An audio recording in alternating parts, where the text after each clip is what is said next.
Hello guys, welcome back to my YouTube channel, and in this video I am going to teach you class 9th English NCERT poem A Legend of the Northland. The word legend means a story that may or may not be true. ऐसी story जो सच भी हो सकती है और झूठी भी हो सकती है. And this poem is composed in the form of a story. इस poem को एक story के form में compose किया गया है.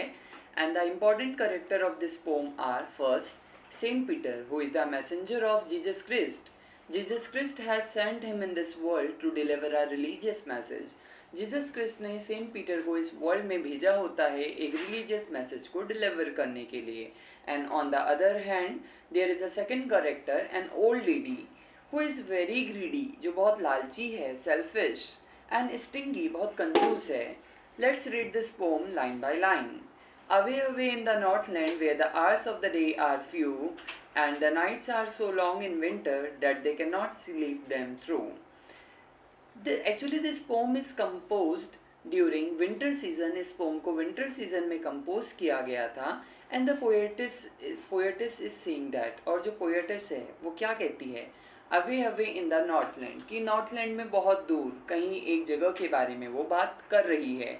कह रही है where the hours of the day are few, ठंड के समय में इस पोम को कंपोज किया गया था. तो कह रही है कि नॉर्थलैंड की बात कर रही है. कह रही है कि जहाँ पे जो आवर्स ऑफ द डे, दिन जो है काफ़ी छोटे हैं, and nights are so long, और रातें काफ़ी बड़ी हैं, so that they can not sleep, और वो प्रॉपरली वहाँ पर सो भी नहीं पाते हैं, क्योंकि जो क्या है, इतना ज़्यादा ठंडा है, इतना ज़्यादा हार्श क्लाइमेट है, जिसकी वजह से वो सो भी नहीं पाते हैं सही तरीके से वहाँ के लोग.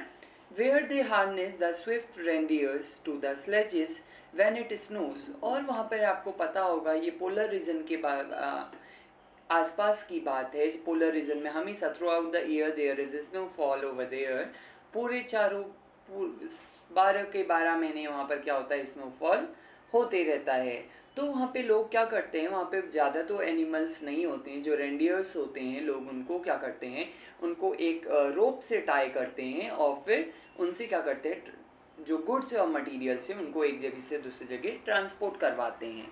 तो कह रहे हैं where they harness the swift reindeers, इतना ठंड है, ठीक है, और वहाँ पे रेंडियर्स क्या कर रहे हैं कि स्लेजेस, ठीक है, उनको स्लेजेस से बांधा जा रहा है और वो सामान एक जगह से दूसरी जगह ले जा रहे हैं.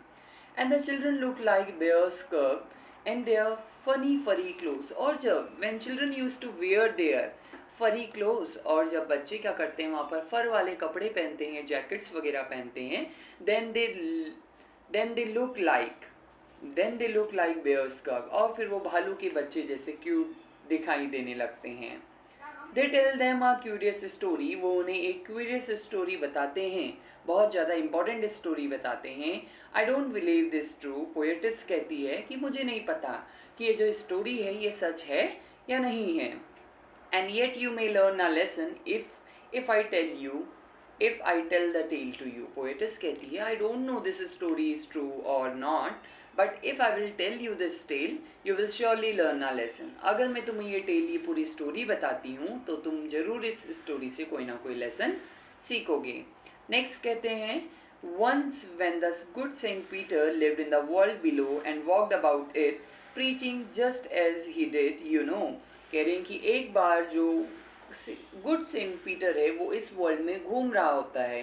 ही was roaming here and there, actually he was sent by Jesus Christ to deliver a religious message. Jesus Christ ने उसको दुनिया में भेजा होता है रिलीजियस मैसेज भेजने के लिए, सब दुनिया को बताने के लिए, right. That's why saint Peter was roaming around the world. इसीलिए सेंट पीटर क्या करता है, ये पूरे के पूरे वर्ल्ड में चारों तरफ घूम रहा होता है. He came to the door of cottage in traveling round the earth where a little woman was making cakes and baking them into them on the hearth.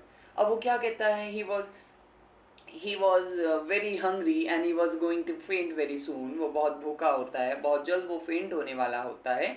So he came to the door of a cottage. ठीक है, फिर वो एक क्या करता है, एक cottage उसे घर दिखाई देता है, उसके दरवाजे पर आके खड़ा हो जाता है. Where an old women was baking cakes, और वहाँ पर एक ओल्ड वुमेन क्या कर रही होती है, केक्स बना रही होती है भट्टी में, मतलब कि इस तरीके उनको बेक कर रही होती है, और सेंट पीटर उसको देखता है.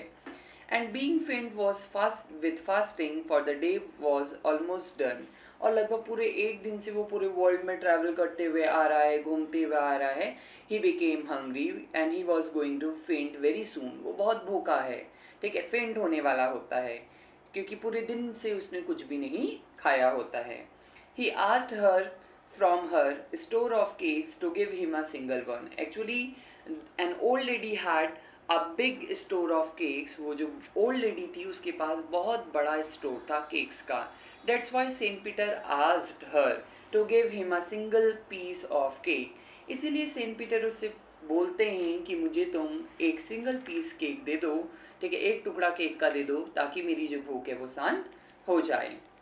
So she made a very little cake, but as it baking lay, she looked at it and thought it seemed too large to give away. ठीक है, so she was making, ठीक है, तो वो क्या कर रही होती है, केक बना रही होती है. She was baking a cake for the Saint Peter, but while baking the cake, she thought that this piece of cake is too big to give away to Saint Peter. Why should I give this much large cake to Saint Peter? Who is he? वो कहती है कि जब cake बना रही होती है तो अचानक से उसके दिमाग में एक क्वेश्चन आता है कि मैं इतना बड़ा piece of cake saint Peter को क्यों दूं. सेंट पीटर है कौन, सेंट पीटर मेरा लगता क्या है, तो मैं उसको इतना बड़ा केक नहीं दूंगी. Therefore she needed another. फिर वो दोबारा से आटा गूंथती है केक बनाने के लिए. And still a smaller one. अभी भी वो सोचती है कि मैं उसको बहुत छोटा सा केक दूंगी, right. But it looked when she turned it over as large as the first had done. लेकिन जब वो केक को बेक कर रही होती है, वो छोटे से छोटा केक बेक करने की कोशिश कर रही होती है. बट अगेन शी थॉट, दोबारा उसके दिमाग में ये विचार आता है, as the cake was as large as the first had done.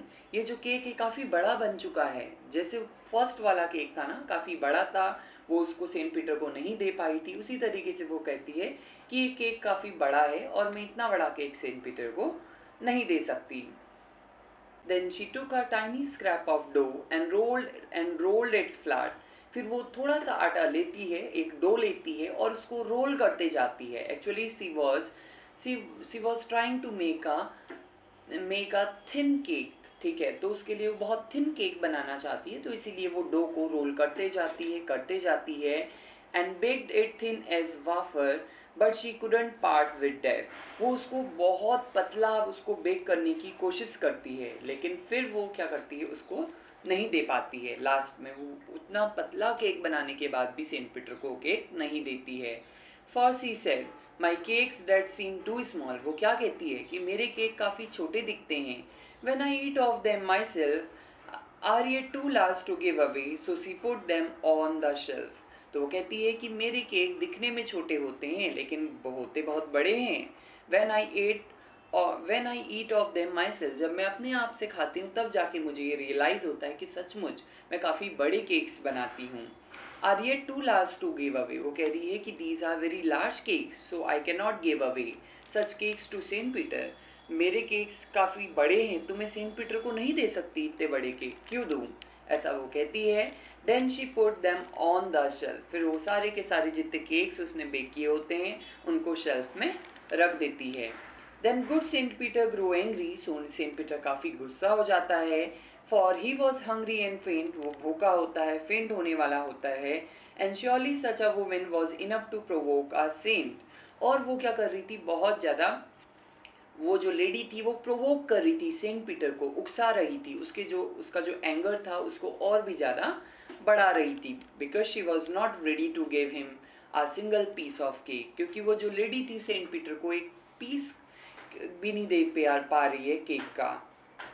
And he had you are far too selfish to dwell in a human form. वो कहता है कि you are very selfish lady, तुम बहुत ज़्यादा सेल्फिश लेडी हो.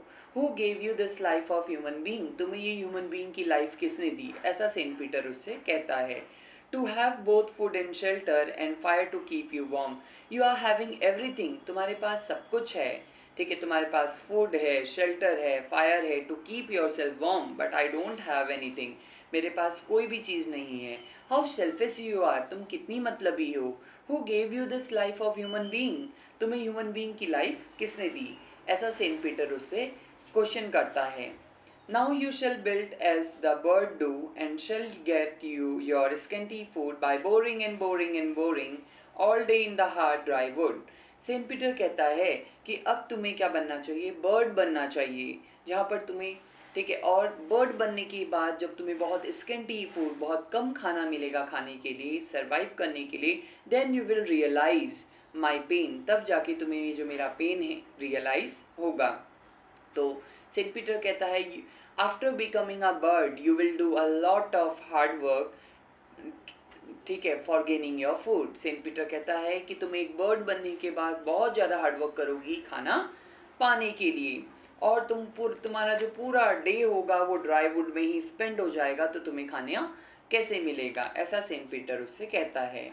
फिर कहता है then up she went through the chimney, never speaking a word, and out of the top flew a woodpecker, for she was changed into a bird. और जैसे ही वो अपने किचन में क्या कर रही होती है, बेकिंग कर रही होती है, अचानक से suddenly Saint Peter gave her a curse, अचानक से सेंट पीटर उसको एक कर्स देता है, श्राप देता है, and she was change into a woodpecker, वो एक वुडपैकर में बदल जाती है.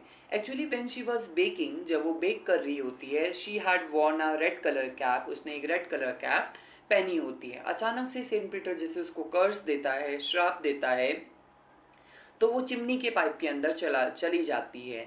As you know that there is too much hot, ठीक है, इनसाइड चिमनीज पाइप, चिमनी के पाइप के अंदर क्या होता है कि बहुत ज़्यादा गर्मी होती है, और वो लेडी उस चिमनी के पाइप के अंदर घुस जाती है और पूरी की पूरी जल जाती है. And she was change into a woodpecker, और वो एक वुडपैकर में बदल जाती है, क्योंकि सेंट पीटर ने उसको कर्स दिया, उसकी ग्रीडीनेस, उसकी सेल्फिशनेस और उसकी स्टिंगीनेस की वजह से. She had a scarlet cap on her head, देखिए जब वो बेक कर रही होती है तो उसने एक रेड कलर की कैप पहनी होती है. And that was left the same, वो अभी भी सेम है. आप सेंट पीटर को देखेंगे तो उसके सर पर लाल कलर की कलगी होती है, but all the rest of her clothes were burned. उसके, जब वो लेडी चिमनी के पाइप के अंदर गई तो उसके के सारे क्लोथ्स जल चुके थे, ऐसा माना जाता है. That's why the colour of its body is black, इसीलिए उसकी बॉडी का कलर ब्लैक होता है, black as a coal in a flame, पूरा जैसे कोयला काला होता है वैसी उसकी बॉडी ब्लैक थी. कहती हैं and every country school boy has seen her in the wood, और कंट्री जो वर्ड है यहाँ पर कंट्री साइड विलेज के लिए है, और जब भी गांव के छोटे छोटे बच्चे स्कूल को जा रहे होते हैं तो वो देखते हैं कि जो वुड पैकर है वो कहाँ पे बैठी है, पेड़ के ऊपर बैठी है.